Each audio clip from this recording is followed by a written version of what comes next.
Τα ψυχοτρόπα φάρμακα έχουν γίνει το προτιμόμενο όπλο της μοντέρνας ψυχιατρικής. Αλλά είναι τόσο ασφαλή όσο μας οδηγούν να πιστέψουμε?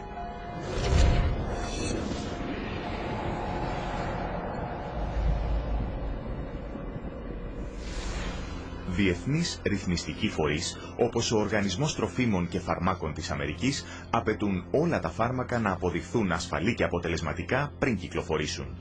Για να το επιτύχουν αυτό, οι φαρμακευτικές εταιρείες πρέπει να διεξάγουν εκτενείς και απαιτητικές κλινικές δοκιμές που αποδεικνύουν την ασφάλεια και αποτελεσματικότητα των φαρμάκων τους πριν του μάρκετινγκ. Τουλάχιστον αυτό θα έπρεπε να γίνεται. Αλλά κάτω από το βερνίκι των δημοσίων σχέσεων, οι ισχυρισμοί της ασφάλειας των ψυχοτρόπων από τους ψυχίατρους και τις φαρμακευτικές εταιρείες απέχουν πολύ από την αλήθεια. Και υπάρχουν πολλαπλοί λόγοι γι' αυτό. Αρχικά, οι δοκιμές για την ασφάλεια των φαρμάκων γίνονται κυρίως από φαρμακευτικές εταιρείες και όχι από κυβερνητικούς φορείς ή ανεξάρτητα εργαστήρια, δημιουργώντας μια φανερή σύγκρουση συμφερόντων. They pay for it, they bring in the researchers, they have every opportunity to skew the research, to manipulate it, to produce exactly what they want it to produce. Το πρώτο βήμα στην υποβολή της αίτησης για ένα ψυχοτρόπο φάρμακο είναι να βρουν τη διαταραχή στο διαγνωστικό και στατιστικό εγχειρίδιο της ψυχιατρικής και να την επισυνάψουν στο φάρμακο. Κατόπιν, οι κλινικές δοκιμές αρχίζουν, πρώτα σε ζώα και μετά σε ανθρώπους. Αν το φάρμακο καταφέρει να φτάσει στη δοκιμή σε ανθρώπους, τότε οι κλινικές δοκιμές ακολουθούν 4 φάσεις. Στην πρώτη φάση, το φάρμακο δοκιμάζεται σε ένα πολύ μικρό αριθμό εθελοντών, συνήθως νεαρά υγιή άτομα, για να καθορίσουν αν το φάρμακο είναι υπερβολικά τοξικό και τι παρενέργειες έχει. And the studies that are done have young men or women that have very little body fat and are healthy in their 20s. They don't test these drugs on elderly people that have a huge amount of body fat or a different proportion of body fat, and they hold the reaction of their drugs is totally different, but they don't ever consider that. Στη δεύτερη φάση, ψυχίατροι ερευνητές καθορίζουν αν το φάρμακο δημιουργεί τις επιδιωκόμενες επιδράσεις στο ανθρώπινο σώμα και πόσο μεγάλη δόση μπορεί να δοθεί πριν αρχίσει η τοξικότητα του φαρμάκου. Όπως και στην πρώτη φάση, τα αντικείμενα δοκιμής είναι κυρίως νεαροί υγιείς εθελοντές. So just the people that I already know are going to perform well on my drug are going to be entered in this trial. Well, how well do you think your drug's going to come out? Η δοκιμή της τρίτης φάσης συγκρίνει το ψυχοτρόπο με ένα εικονικό φάρμακο ή χάπι από ζάχαρη. Παρόλο που η δοκιμή της τρίτης φάσης είναι μεγαλύτερη και εκτενέστερη από την πρώτη ή τη δεύτερη φάση, συνήθως καλύπτει μόνο περίπου 1.000 ασθενείς και διαρκεί μόνο 4 με 8 εβδομάδες, που δεν είναι αρκετές για να καθορίσει τις μακροπρόθεσμες παρενέργειες. Σήμερα, η κλινική έρευνα είναι μια οδηγούμενη από το κέρδος πολυεθνική βιομηχανία, όπου φαρμακευτικές εταιρείες και ψυχίατροι ερευνητές εμπλέκονται σε κάθε λεπτομέρεια, από το προσχέδιο του προϊόντος μέχρι την ανάλυση δεδομένων και τη δημοσίευση της μελέτης. Αλλά κάνοντας τις δοκιμές τους, οι ψυχίατροι αντιμετωπίζουν ένα πρόβλημα που δεν αντιμετωπίζει ο υπόλοιπος ιατρικός χώρος. Δεν έχουν επιστημονικά εργαστηριακά τεστ για να μετρήσουν αντικειμενικά τη βελτίωση. On a clinical trial for, say, a drug for cancer or for high cholesterol, it's easy to see if something is working because you can look at the study result. The cholesterol level is dropped, or the cancer is shrunk, or the cancer cells are going away, or there are less of them. You can physically see the answer. With mental health issues, you don't have that luxury. Είναι η έλλειψη επιστήμης που δίνει τη δυνατότητα σε ερευνητές ψυχοφαρμάκων να παραποιήσουν τα αποτελέσματα των δοκιμών υπέρ της φαρμακευτικής εταιρείας. One of the ones I think that is most important is the placebo washout. And what that is basically that they give people placebo pill, the sugar pill, and then anybody who says that they feel better, they get rid of them. And so in which case, they already skew the sample of people being included into the study. That's going to stack the cards against the placebo, and it's going to show an artificial greater effect for the drug. The data shows that the people that got placebo did better. And you know what the researchers said? Oh, that's the placebo effect. We want to get those people out of the study. Ένα άλλο γνωστό κόλπο του επαγγέλματος είναι να δίνουν στους εθελοντές τα φάρμακα πριν τη δοκιμή και μετά να τους τα στερούν, δημιουργώντας στερητικά συμπτώματα. Όταν αρχίσει η δοκιμή, τους χορηγείται ξανά το φάρμακο υποδοκιμή και είτε θα ξεπεράσουν τα συμπτώματα και θα σημειώσουν βελτίωση, ή αν τους χορηγηθούν εικονικά φάρμακα θα συνεχίσουν να χειροτερεύουν. Ο ψυχίατρος Ρίτσαρντ Μπόρισον, για παράδειγμα, σταμάτησε τη χορήγηση του χαλιντόλ σε σχιζοφρενείς για να δημιουργήσει ενεργή ψύχωση και την ξανάρχισε κατά τη διάρκεια της δοκιμής. Η μελέτηται ακόμη στη σχετική βιβλιογραφία της ψυχιατρικής.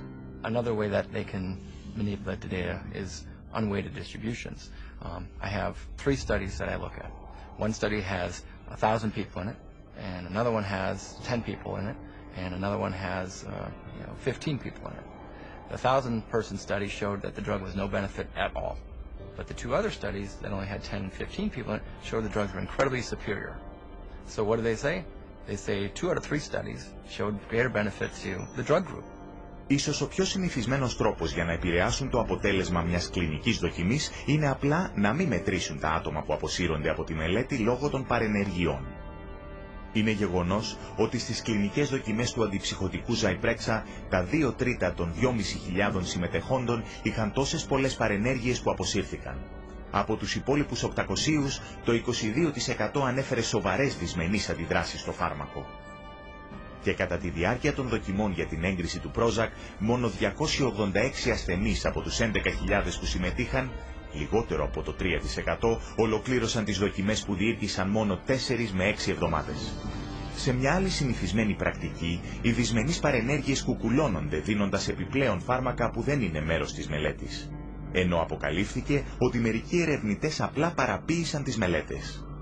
Για παράδειγμα, ο ψυχίατρος Φαρούκ Αμπουζαχάμπ, πρώην πρόεδρος της Επιτροπής Δεοντολογίας της Ψυχιατρικής Κοινότητας της Μινεσότα, μια ασθενής του οποίου πήρε μέρος σε μια από τις κλινικές δοκιμές του, όπου ανέφερε ακραίες τάσεις αυτοκτονίας. Ωστόσο, στα έγγραφα της έρευνας ανέφερε 0 δυσμενή περιστατικά.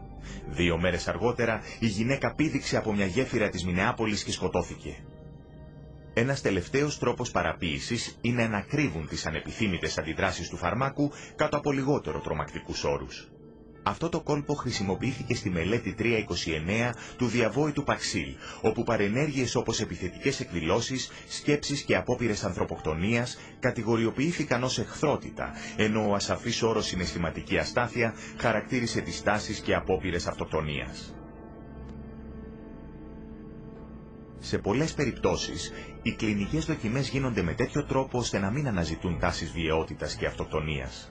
It is a problem that if these clinical trials don't specifically really ask a lot of questions about the nature of suicidal ideation and how the person feels and hopelessness and akathisia, if they don't ask those questions very specifically, they're not going to really get that data and it's not going to come up.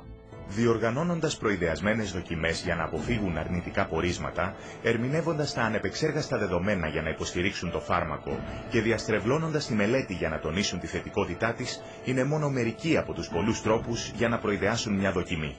Αυτός ο τέλειος καταιγισμός διανοούμενης ανηλικρίνειας είναι που οδήγησε έναν εμπειρογνώμονα φαρμάκων να καταλήξει στο ότι μπορεί να αποδειχθεί πως τα περισσότερα ισχυριζόμενα πορίσματα έρευνας είναι ψευδή.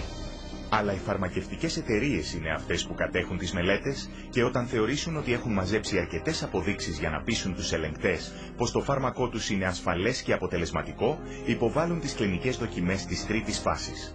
Το FDA απαιτεί την υποβολή 2 μόνο κλινικών δοκιμών, οπότε οι φαρμακευτικές εταιρείες μπορούν να διεξάγουν όσες μελέτες χρειάζεται για να βρουν 2 που έχουν τις καλύτερες πιθανότητες έγκρισης. You only need 2 positive trials against placebo, and it doesn't matter if you did 1,000 as long as you get 2. And it's amazing, sometimes they actually don't.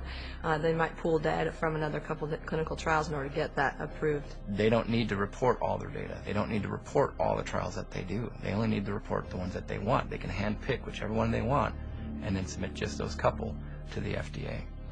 Όπως ο διευθυντής του κλάδου νευροφαρμακολογικών φαρμάκων του Οργανισμού Τροφίμων και Φαρμάκων FDA, ψυχίατρος Πολ Λέμπερ, κατήγγειλε, ο χρηματοδότης θα μπορούσε να κάνει μελέτες επαορίστου, μέχρι κατά τύχη 2 από αυτές να είναι στατιστικά αξιόλογες και να τις περάσει λέγοντας ότι πληρούν τα κριτήρια.